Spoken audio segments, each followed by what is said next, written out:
Let's talk about a finding of a researcher who can predict up to 90% of accuracy whether a relationship is going to last or it's going to fail. There are two parts to this video. First, we'll talk about the 4 components that make for an unsuccessful relationship and how we can better navigate each one of those components. Second, we'll talk about the ideal ratio for a healthy relationship. So John Gottman is an American psychological researcher and a therapist.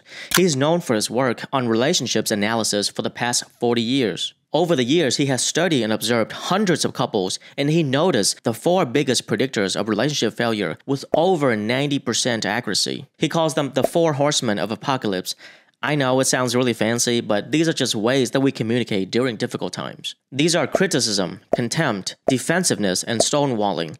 These are the 4 things you need to avoid in your relationships. Babe, you didn't take the trash out last night. What are you talking about? It was your turn to take the trash out. No, it's not. You always do this. You keep saying you're gonna take the trash out, but you never do it. Okay, fine, I'll do it. Now get off my back. You know what? I'm not gonna deal with this. So let's talk about it. The first one is criticism. I think we all know this one. It's when you verbally attack somebody, you question their character, their personality. Keep in mind that this is different from complaining. A complaint focuses on a specific problem, but criticism is an attack on a person's character. For example, you always do this. You always put yourself first. You never did anything for me. You never care about me. Notice how it tends to be a generalization as you often hear the phrase, you always or you never. A better way of going about this is to use I statements to express how you feel or need. For example, instead of saying, you always talk about yourself, you never care about me, you can say, I feel a little bit left out when we only talk about your day. I need you to listen to my concerns, so can we also talk about my day tonight? When you find yourself in a relationship where you're both constantly criticizing the other person, that does not mean the relationship is going to fail. However, it opens door for the other horseman. The second horseman is contempt. Now, this is taking one step further than just criticizing. Contempt is the intention to judge, insult, or abuse your partner. And you feel a sense of superiority, like you are better than the other person. It can be a form of sarcasm, name-calling, mocking, eye-rolling, or hostile humor. Contempt doesn't happen overnight. It is the result of gradual build-up of disrespect, anger, resentment towards your partner. For example, you often hear phrases like, you're so stupid, you're disgusting, you're incompetent, you can't do anything right, you should be ashamed of yourself, I don't even know why I'm in a relationship with you, I'm too good for you. When you communicate this way, the person on the receiving end is made to feel worthless. One way to overcome this is through appreciation and respect. Easier said than done, of course. But for example, instead of saying, why didn't you take the trash out last night? You're so lazy. You could say, hey, I understand that you've been busy lately, but can you please remember to take the trash out for me? I really appreciate that.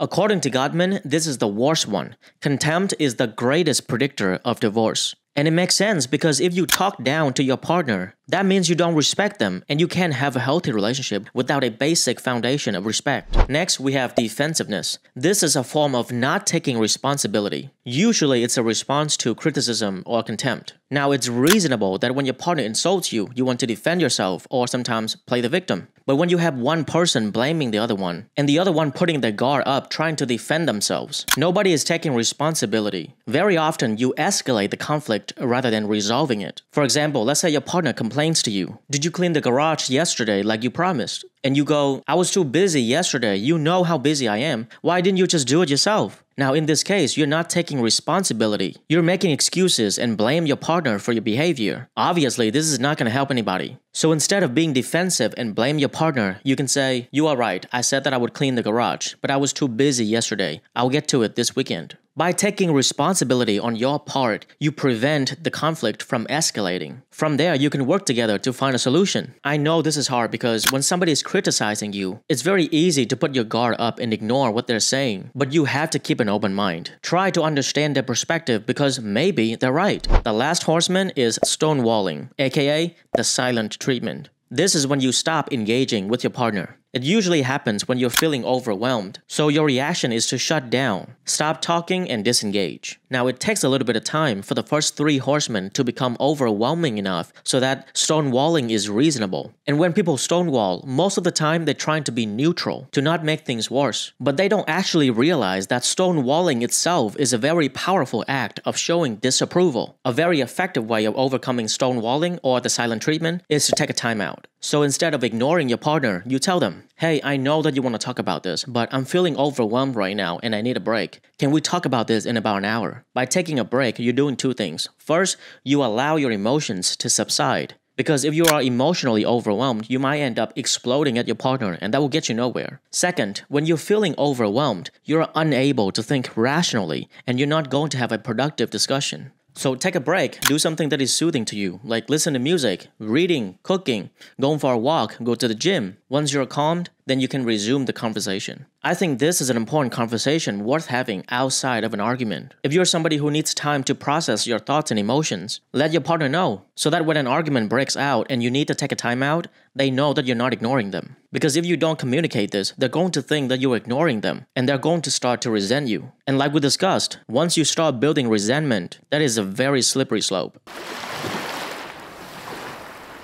Another concept that Gottman talked about is the golden relationship ratio, which is 5-to-1. He believes that a healthy couple has at least 5 positive interactions for every 1 negative interaction. So a negative interaction could be one of these 4 things that we just talked about: criticism, contempt, defensiveness, and stonewalling. And a positive interaction could be something like a compliment, a thank you, you make each other laugh, a hug, or a favor. Now, of course, just like everything else, there can always be exceptions. Some couples might have more negative interactions than positive ones, but as long as they know how to communicate, they can still make it work. Now, this does not mean that you should strive to have no negativity at all. I don't think that's possible. You're 2 different people. You're going to have disagreement and conflict at some point. So the goal is not to have no negativity at all. The goal should be to have as little negativity as possible. As you're watching right now, just pause and think about your relationship. Do you have more positive interactions or negative interactions? Try to really quantify it. For example, within a month, how many good days and bad days do you have with your partner? Sometimes in toxic relationships, you can get fixated on 1 or 2 good days, but the rest of the month is terrible. That's not good. And if you find yourself in that situation, you or your partner or both are probably doing one of these 4 things that we just talked about. Try to identify what it is so that you can potentially fix your relationship. So just to reiterate, the 4 biggest predictors of a failed relationship are criticism, contempt, defensiveness, and stonewalling. And the golden relationship ratio is 5-to-1. That is at least 5 positive interactions for every 1 negative interaction. If you find this video helpful, I got another one I want you to watch. It's about why every relationship is transactional. I talk about the importance of acknowledging this transactional element and how it can help you succeed in your relationship. Check out this video here. Until next time, stay curious.